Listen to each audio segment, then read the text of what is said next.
Doña Anabel es magistrada, presidenta de la Sala Primera de la Corte Suprema de Justicia desde el 2003, ha sido magistrada propietaria de esa misma sala, viceministra del Ministerio de Trabajo y Seguridad Social 1993-1994 y magistrada titular del Tribunal Supremo de Elecciones. Sin más, los dejo con la doctora Anabel León.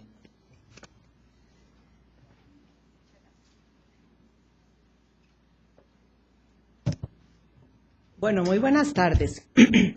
Agradezco mucho la invitación que me dieran para compartir con ustedes un tema que creo que a todos nos inquieta y que desde luego está muy vinculado con la oralidad y con la materia contenciosa administrativa.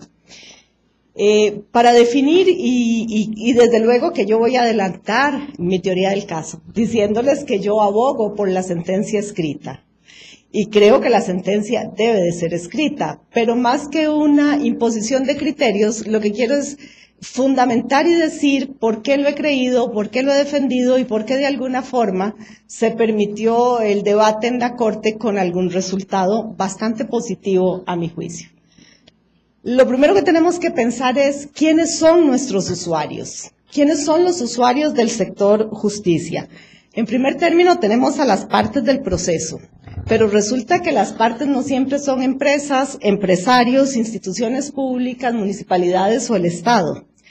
Cualquier persona puede ser un usuario nuestro, puede ser una parte del proceso, un ama de casa, un agricultor, una persona con discapacidad, un indígena, un privado de libertad, un operario, un migrante, y estas personas también tienen derecho a la justicia. La judicatura es un servicio público de calidad y no se puede dar el lujo de discriminar. Recordemos que el acceso a la justicia es un derecho humano fundamental, pero a su vez es un derecho humano instrumental.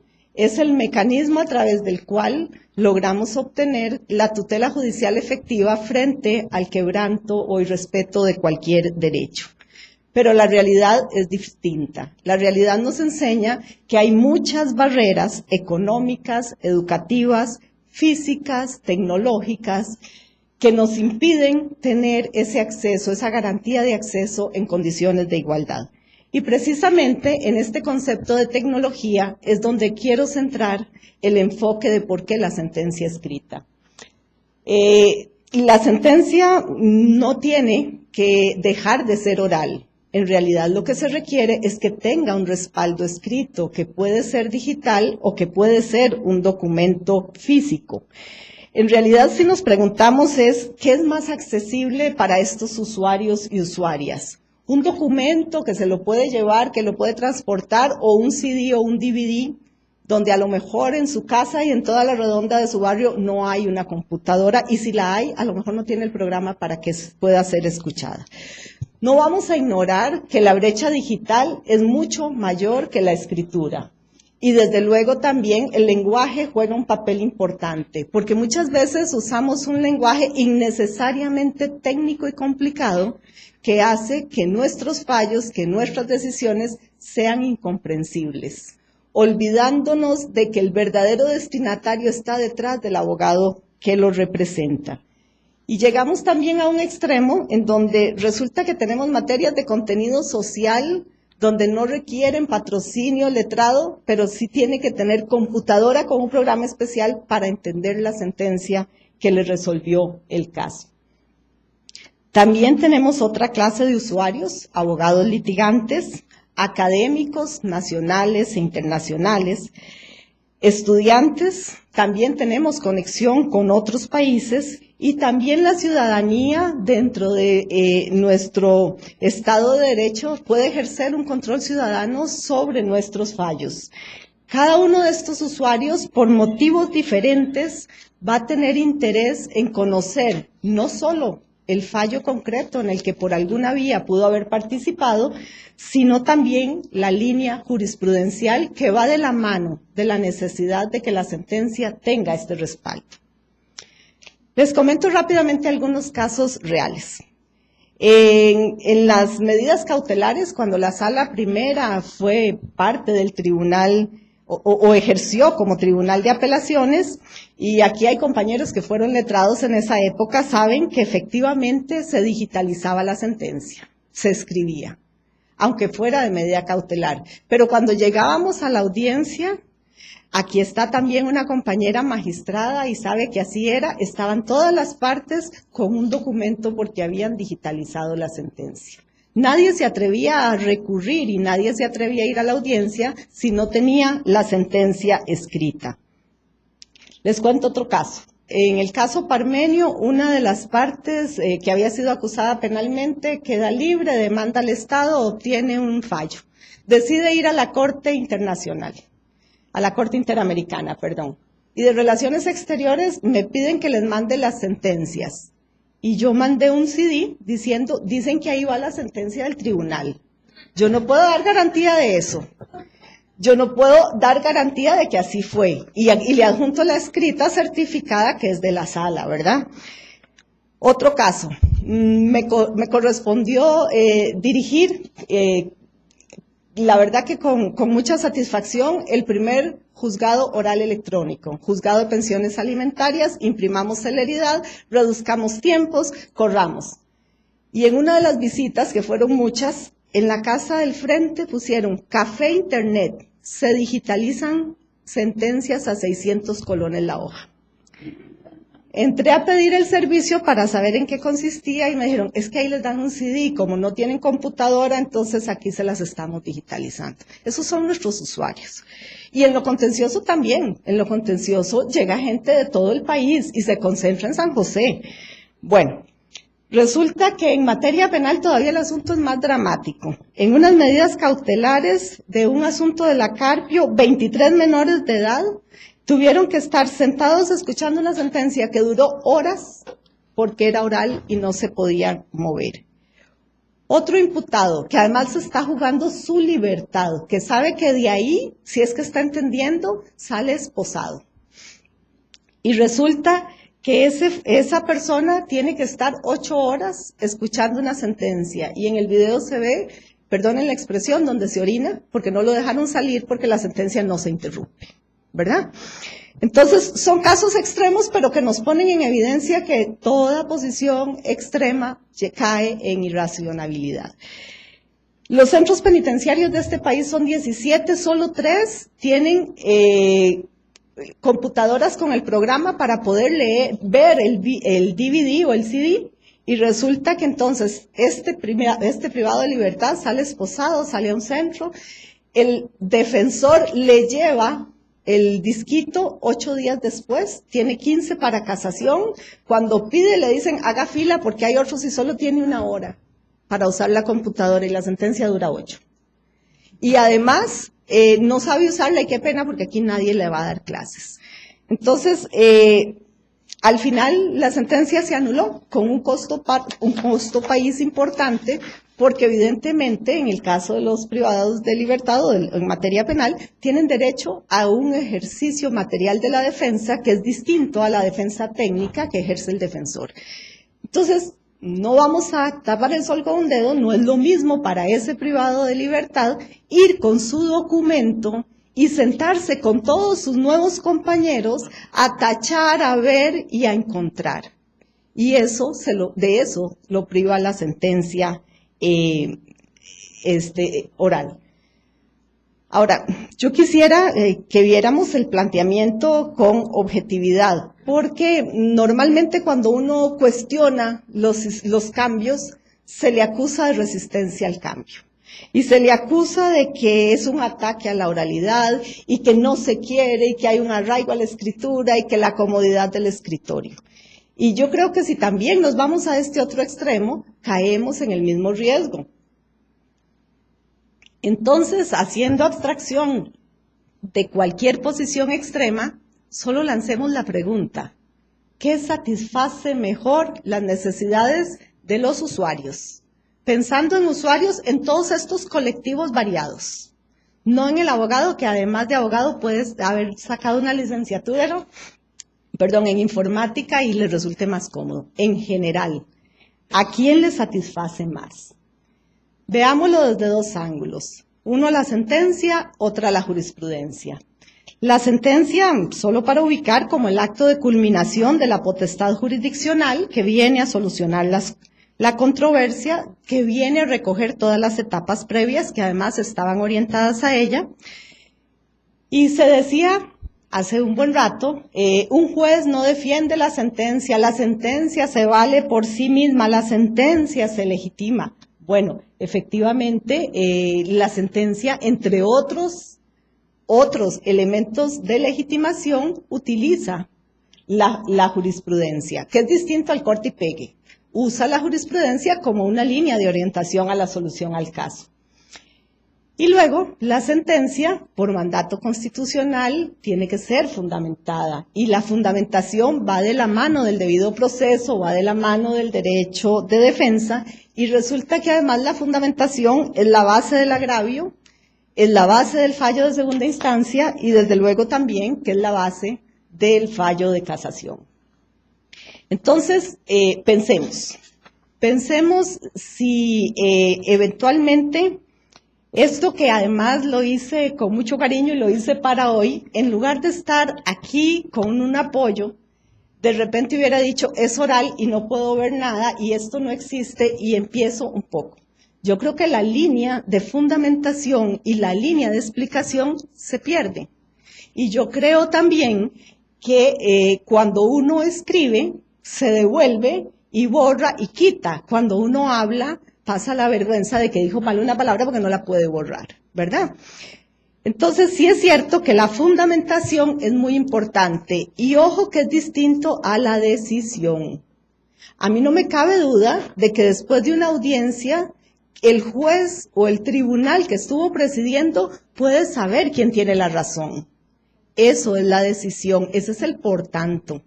Pero fundamentar esa decisión es sentarse de manera pausada con el expediente, con las pruebas, con los alegatos, con las conclusiones, y venir a decir por qué sí y por qué no. Entonces, desde luego que en una sentencia oral, los riesgos de la espontaneidad y del olvido son mayores. Y eso yo creo que no admitiría discusión.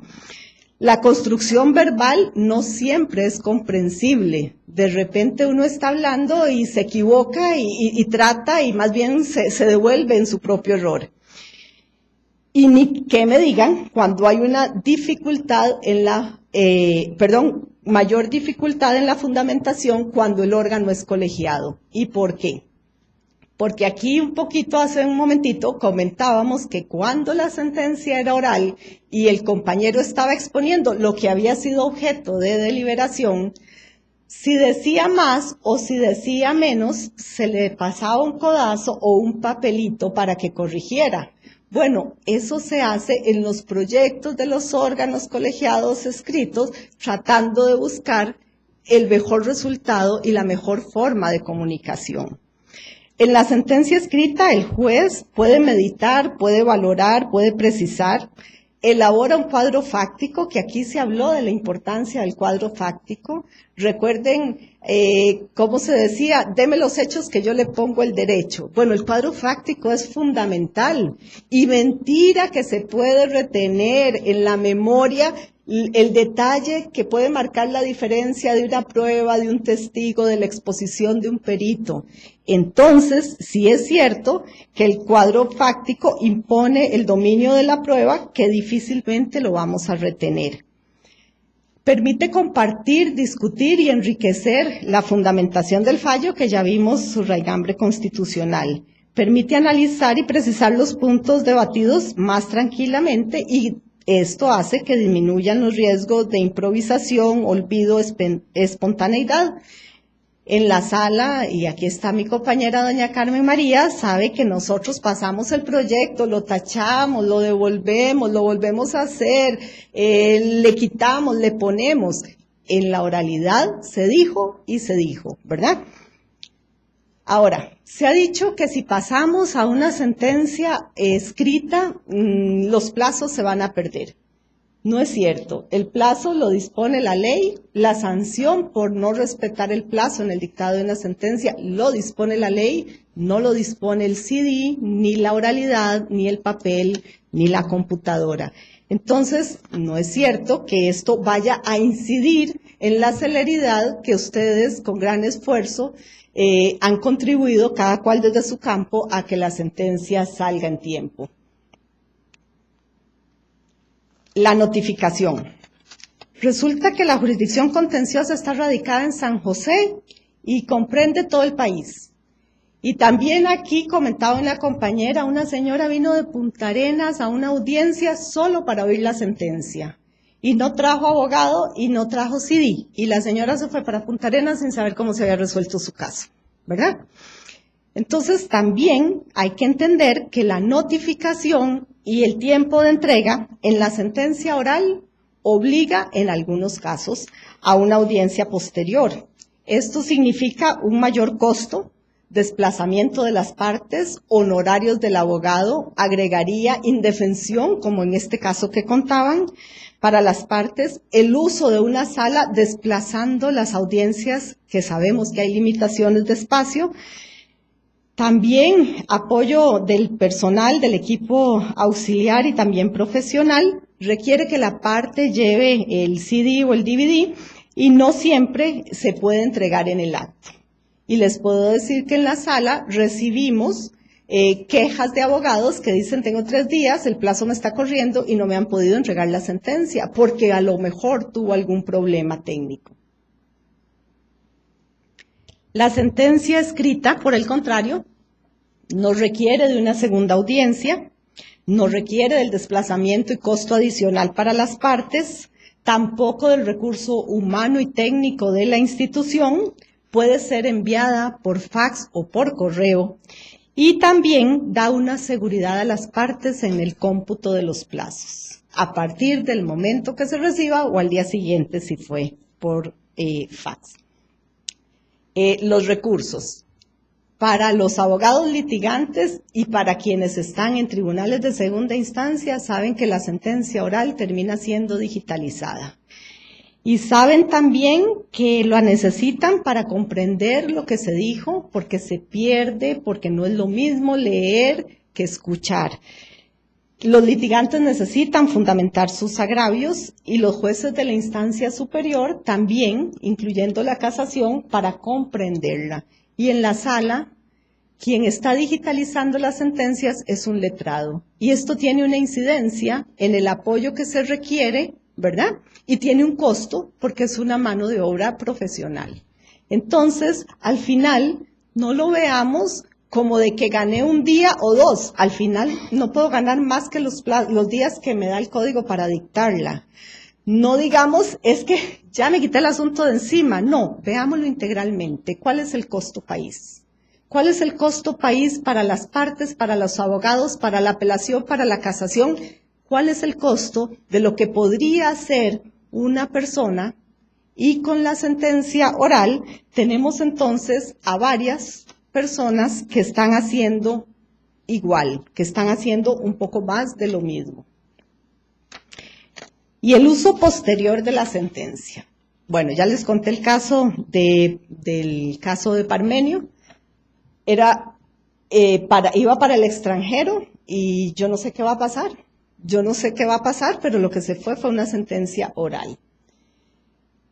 Resulta que nuestra legislación dice que la sentencia puede ser revisada y para algunas hipótesis o causales da 10 años. Y los técnicos nos dicen que la duración de los discos es de 5. Entonces, ¿qué pasa con los 5 años restantes que quedan al vacío? ¿Será que la tecnología redujo el plazo de 10 a 5? Tendríamos que entender que después de 5 nadie me va a dar garantía de la calidad del disco. Entonces, ¿cómo reponer la información perdida? ¿Qué pasa si en el año 6 el testigo por el que yo perdí el caso fue condenado en la sede penal, me abre el paso a la revisión y me dicen está borrada la mitad del fallo? ¿Quién la repone? ¿Cómo se repone? Se pensó en mecanismos para lograr dar seguridad y certeza en ese proceso de reposición. Procederíamos entonces a decirle que se va a hacer una reposición de piezas. ¿De dónde las tomamos? ¿De dónde las tomamos? ¿Dónde queda la seguridad jurídica? La seguridad jurídica es también un principio constitucional. Entonces, la ejecución, la revisión o el envío fuera, es cierto que está complicado. Y me decía el jefe de recursos humanos de un departamento, de un ministerio, mire, es complicadísimo, a mí me da terror porque llegan con un disquito y me dicen, es una medida cautelar y me instala y deme la oficina ya. ¿Y cómo hago? ¿Y cómo verifico? ¿Y quién me dice? ¿Verdad? Entonces, no es la historia en la cultura que además todos nos creamos de que los papelitos hablan, pero sí es cierto, como lo vamos a ver después, que todavía si nos vamos a quedar con la sentencia oral, pues entonces cerremos estos portillos que hoy están causando problemas serios. Ninguno de estos problemas creo que les resulte desconocido o les sorprenda que se den.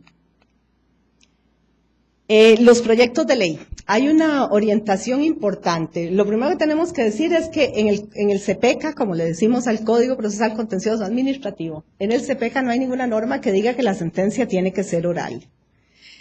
Sí la dice el reglamento autónomo de organización y servicio dice que la sentencia será dictada en forma oral, consignándola debidamente en los medios tecnológicos y cuando sea estrictamente necesario, podrá dictarse en forma escrita. Entonces, no es la ley, sino una norma de rango inferior la que dice deberá de ser escrita.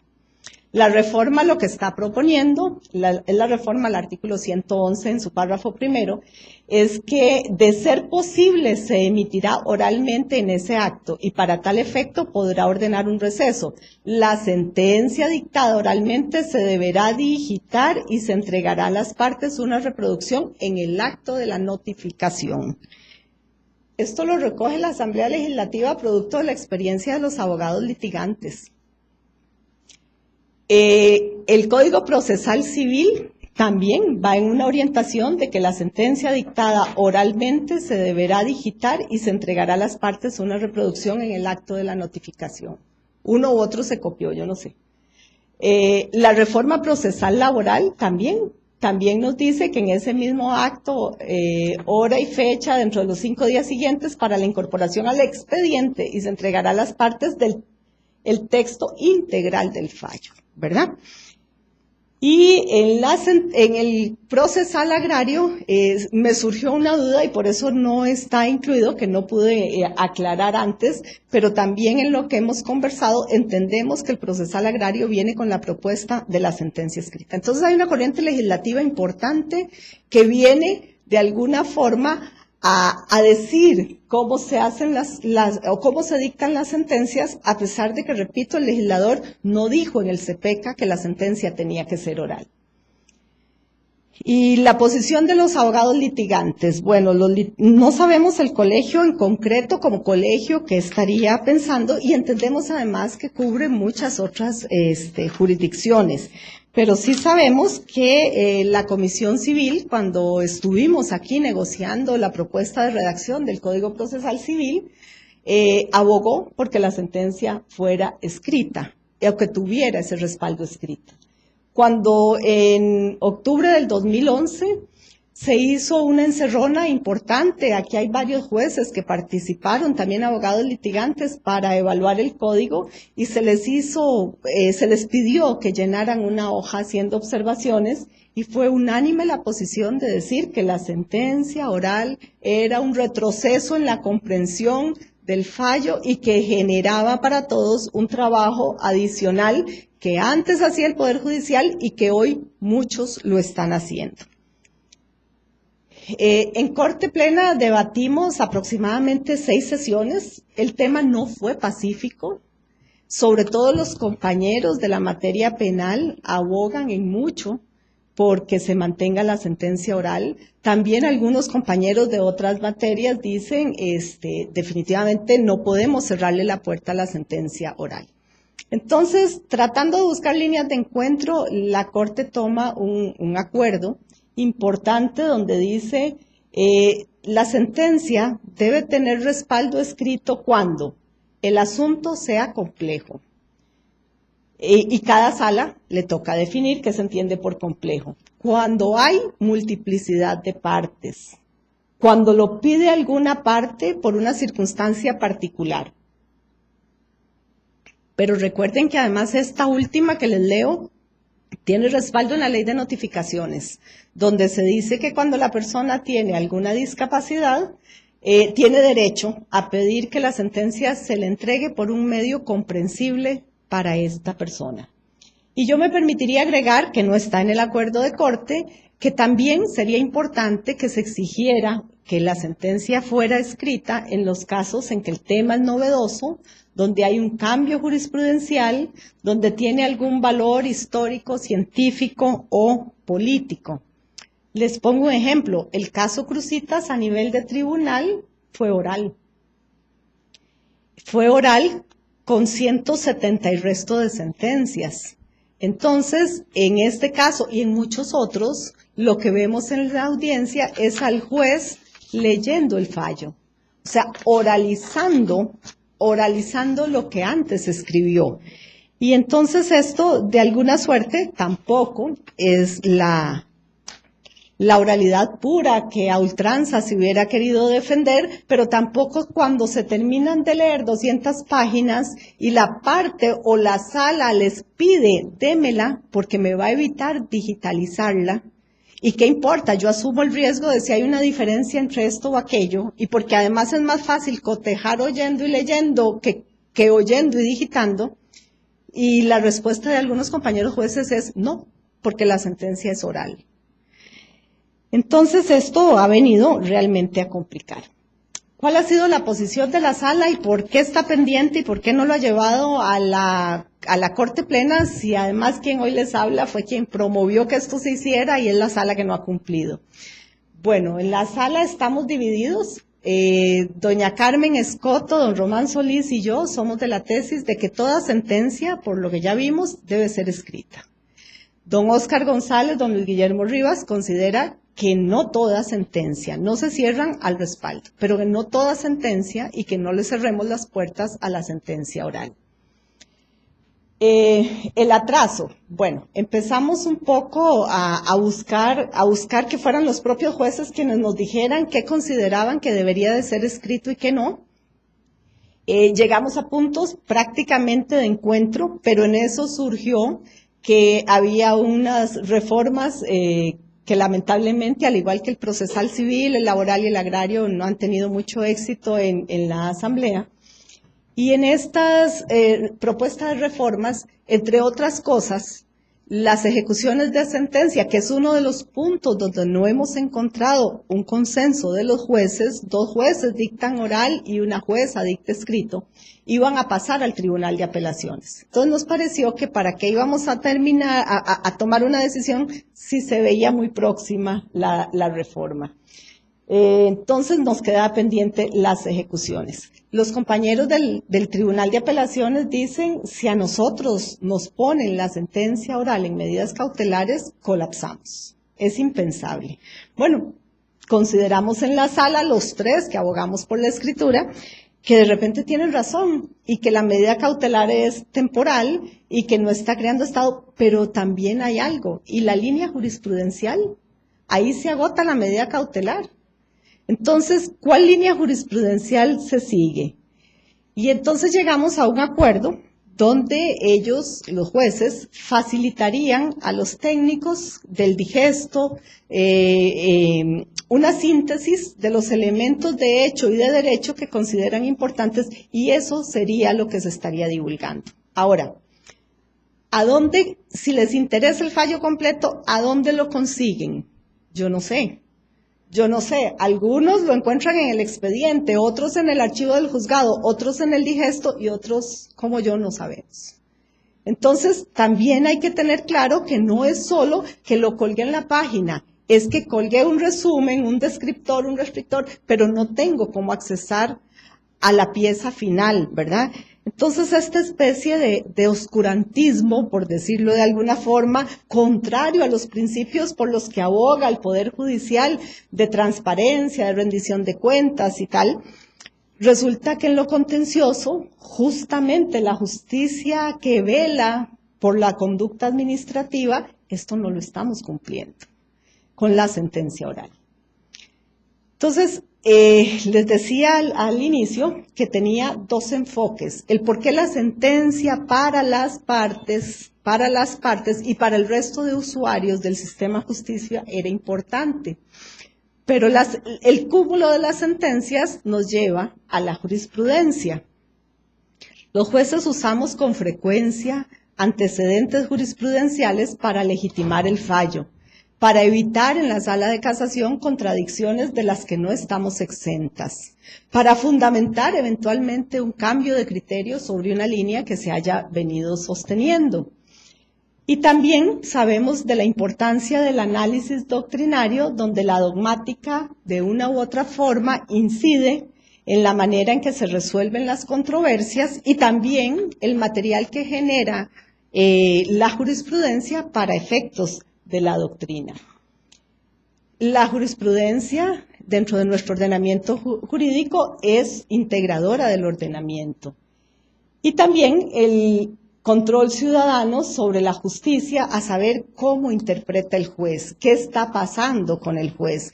Nosotros sabemos, y quizás nuestra materia no está tan de cerca con el común de las gentes como la materia penal. Y todos sabemos que el sistema, de alguna forma, crea desconfianza. Es que si es delito de cuello blanco no hay cárcel, es que en las cárceles solo hay gente sin dinero. Bueno, ese control ciudadano, que lo pueden hacer con la sentencia escrita, ¿tiene barreras? Sí, sí las tiene. Informáticas, sí. De comprensión, sí. Pero son mucho menos que la brecha digital. Ahora, ¿cómo se logran esos objetivos? ¿Qué satisface más esta multiplicidad de necesidades que lleva aparejada una compilación y un acceso a la jurisprudencia? Podríamos decir, si ya vimos lo que está pasando con la sentencia oral, que hay una garantía de acceso a la línea jurisprudencial. La oralidad y la escritura no son un fin en sí mismo, son un instrumento es un medio y en ese tanto tiene que ser un facilitador de las necesidades, no puede ser una barrera o un obstáculo que dificulte o lo imposibilite. La brecha digital es mayor. Es mucho mayor en lo digital que en la escritura. Los soportes digitales son costosos, tienen acceso limitado. El equipo no es cualquiera, requiere también de un programa especial y de un conocimiento para su uso. Los psicólogos y los especialistas dicen que hay mucha mayor comprensión cuando se está leyendo que cuando se está escuchando. En un documento físico es fácil encontrar y detectar qué es lo que interesa. Yo creo que todos aprendemos a leer cruzado cuando estamos buscando algo. Oyendo un CD, un DVD, hay que escucharlo y si se devuelve más de lo necesario. En fin, creo que estamos entendiendo que esto existe, ¿verdad? Es más fácil de compartir. Ese privado de libertad puede coger la sentencia y verla y releerla y compartirla. Con el DVD va solo y por 1 hora y va a durar 8 días y se le fue el plazo de casación. Entonces, sí es cierto que esto nos lo dificulta. Es limitante para muchos sectores de la población que también son usuarios y que también como personas tienen como derecho humano fundamental el acceso a la justicia. Pero acceso no significa poner una demanda.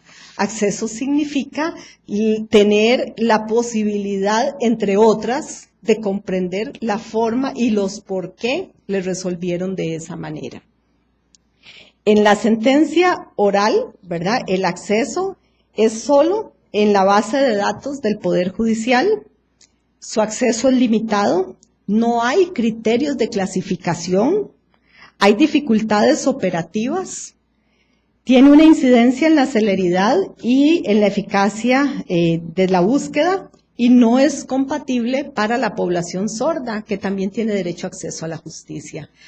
compartíamos también en este ratito, que me parece que fue muy provechoso, donde un colega comentaba que para saber qué estaba pasando con las medidas cautelares, le había pedido a su asistente que fuera a buscarlas y que las oyera todas para saber qué estaba pasando. Y aquí está el asistente. Entonces sí es cierto que no están clasificadas y que su búsqueda no es fácil. La escrita, por el contrario, está clasificada por materias, por artículos, por años, por grado, por relevancia. Tiene descriptores, restrictores que facilitan su búsqueda. Es accesible a través de las páginas web y de las páginas del Digesto, o sea que se puede ver desde cualquier parte del mundo, ¿verdad? Es compatible con el sistema JAWS, o sea que la persona ciega la puede comprender, la puede accesar, y su envío es inmediato.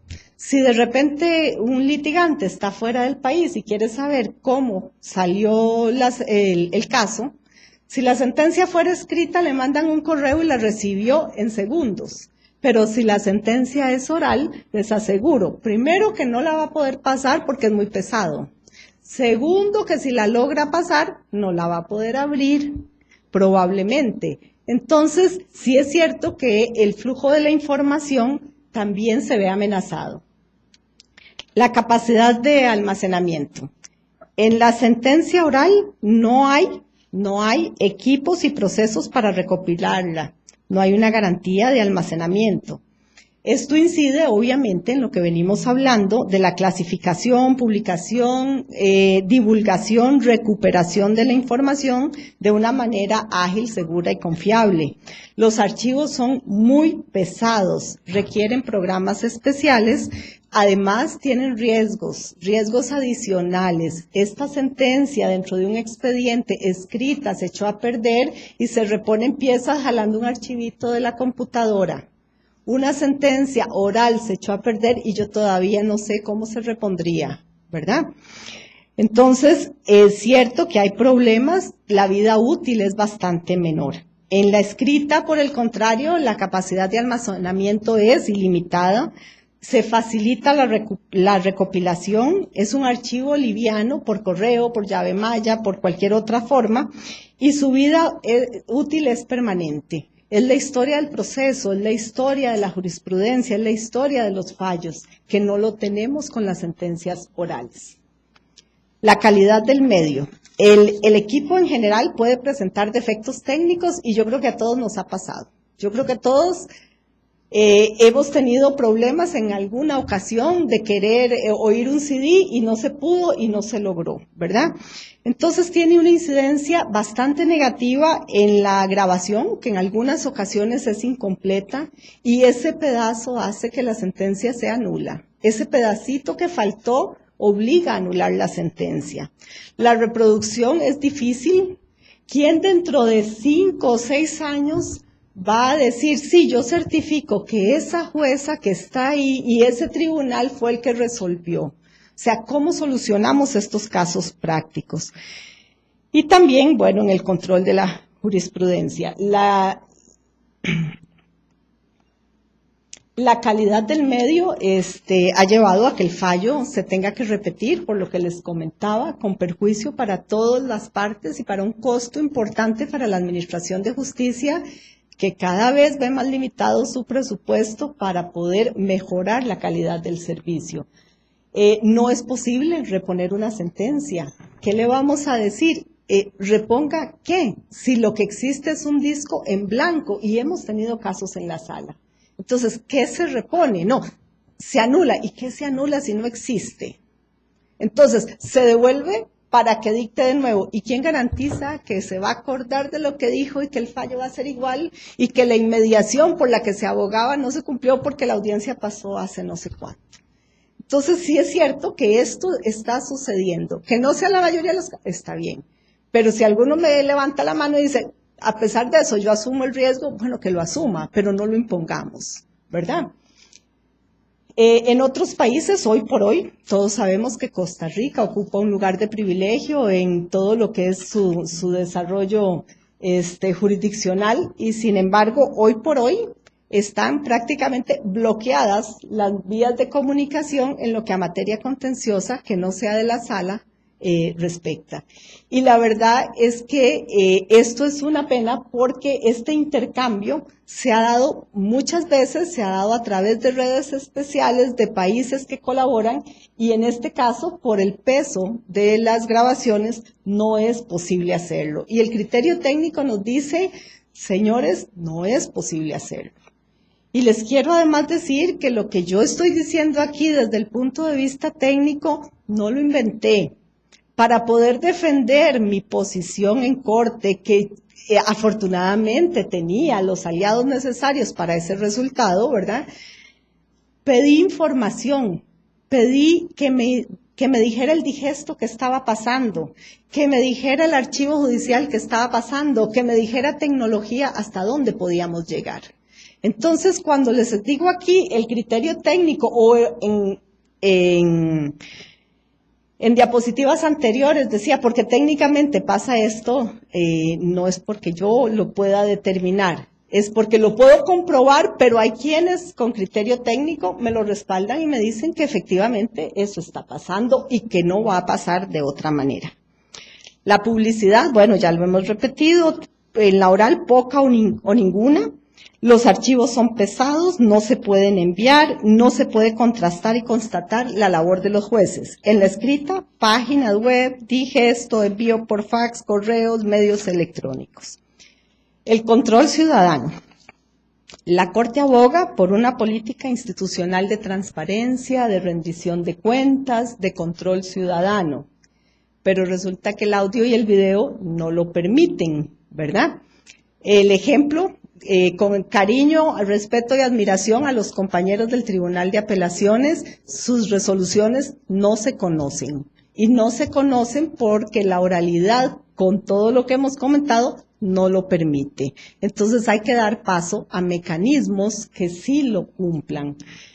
La escritura, desde luego, que favorece el acceso a la información pública.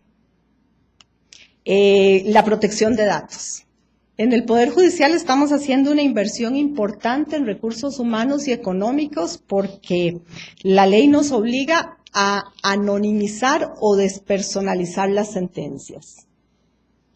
Y resulta que lo estamos haciendo en toda la base de datos de la jurisprudencia del digesto y de las salas de casación, ¿verdad?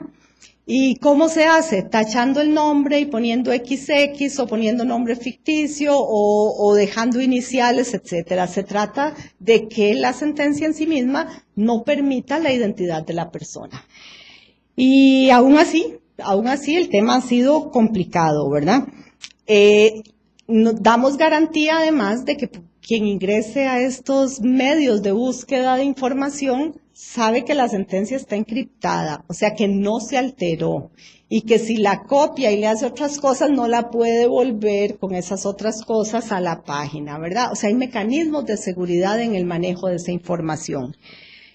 Nos dicen los técnicos que en el caso de la protección de datos de sentencias orales es muy costoso, porque hay que empezar por despersonalizar como las fotos que vemos en la prensa, pero entonces hay que quebrar la voz para que no se identifique, porque también ese puede ser un mecanismo para identificar, ¿verdad?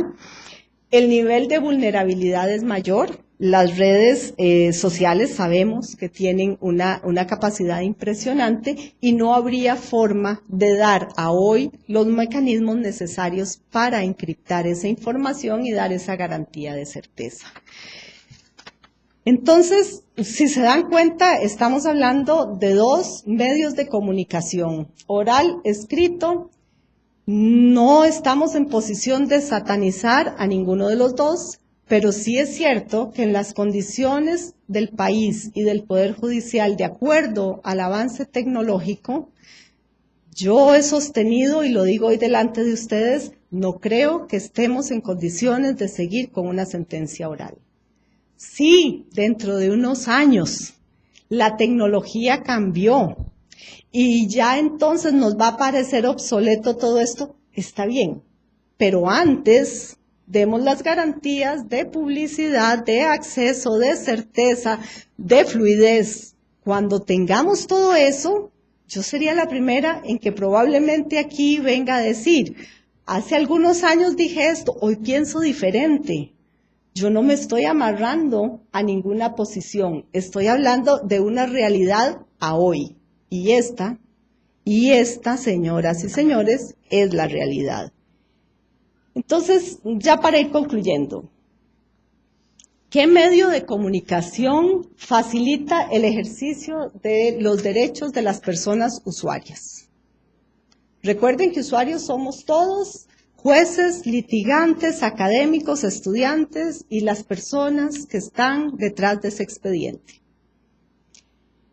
¿En qué afecta o incide negativamente sobre la oralidad que la sentencia cuente con un respaldo escrito? Yo no hice aquí ninguna referencia a cómo debe ser una audiencia preliminar o una audiencia de juicio. Centré la exposición en los pros y los contras de la sentencia oral o escrita. ¿Afecta la oralidad? ¿Va a afectar alguna de las audiencias? La respuesta es no en la línea de esta presentación. ¿Cómo se fundamenta mejor un fallo? ¿Podría alguien, después de estar 8 días oyendo pruebas y recibiendo testigos, retener en la memoria para el día 9 sentarse y dictar una sentencia montando hechos probados? Y si la va a ser escrita, entonces no nos engañemos, está leyendo. Está leyendo. ¿Leyendo qué? Un documento. ¿En computadora o en papel? Está verbalizando un texto. Eso no es oralidad. Entonces no nos resistamos a decir, tiene que ser oral, cuando los mismos jueces han apostado también por la sentencia escrita. ¿Qué recoge mejor la voluntad de un órgano colegiado? ¿Ese quite, ponga, asterisco, liga, o ese codacito de que no diga eso porque yo no estoy de acuerdo? ¿Qué fundamenta más? ¿Y qué pasaría en ese órgano colegiado si el compañero ponente se dispara con una tesis que no se comentó adentro y que yo me veo sorprendida y no preparé mi voto salvado? ¿Y qué voy a decir? Tengo 2 opciones, o guardo silencio y comparto el voto, o improviso sin saber y sin haber siquiera madurado una línea que me iba a separar de lo que habíamos decidido. Recuerden, decidir es diferente a fundamentar. Y luego entonces, ¿hacia dónde apunta la seguridad jurídica? La seguridad jurídica del documento, la seguridad jurídica para las partes, la seguridad jurídica de la jurisprudencia. Si las respuestas a estas interrogantes es sentencia oral, entonces demos paso a la sentencia oral. Pero de mantenerse la sentencia oral, por lo menos yo siento, ¿verdad?, que es importante que consideremos que hay expedientes compuestos. Estamos en una transición, estamos viviendo un momento histórico. Qué bien para el desarrollo del derecho de este país. Las futuras generaciones no tendrán probablemente que complicarse entre este es el expediente y aquí tiene una carpetita donde está el disco, pero el disco se perdió y aquí, o sea, tenemos expedientes que son compuestos con múltiples archivos de texto, de audio y de video. Hay que pedirle al archivo judicial y ellos mismos lo dicen, a nosotros nos cogió la oralidad sin ninguna prevención. Tenemos de alguna forma que rediseñar el archivo judicial. A hoy no está, ¿verdad? Tenemos que pensar en archivos electrónicos que permitan incorporar esos expedientes compuestos. Tenemos que pensar en medios que garanticen la permanencia y el acceso a documentos, ahí falta un no, que serían no digitales. Hay que pensar en una clasificación distinta a la que hasta hoy ha tenido la sentencia oral. Es importante garantizar la integridad, la conservación para la transmisión y el acceso de esos DVD y de esos CD, ¿verdad? Y es importante también las medidas de seguridad para copias futuras, para cambio de instalación, y esto obliga a cambio de instalaciones y también a cambios de ambiente. No sé si saben que para la conservación de los CD, ¿verdad?, se requiere una temperatura X, que no las tenemos ahorita. Y luego de mantenerse la sentencia oral, también tiene que haber un compromiso de capacitación para todos. no solo los jueces, tiene que haber para los técnicos, para los litigantes, para los estudiantes, todos tendríamos que entrar a esa red de capacitación. Hay nuevas destrezas, no es lo mismo escribir que exponer. Hay capacidades distintas, es cierto que es un cambio cultural, lo hablaban en la mesa anterior, que requiere sin duda de un mayor apoyo tecnológico que también es bastante más costoso. Y entonces, aun y cuando en la corriente legislativa se diera un enfoque distinto y se considerara por el legislador que la sentencia tiene que ser oral, yo siento que el compromiso institucional es que aún en ese supuesto tiene que garantizarse el acceso a la justicia, como ese acceso, como ese derecho humano fundamental, como ese derecho instrumental de garantía de la tutela judicial efectiva. Así es que les agradezco mucho la atención.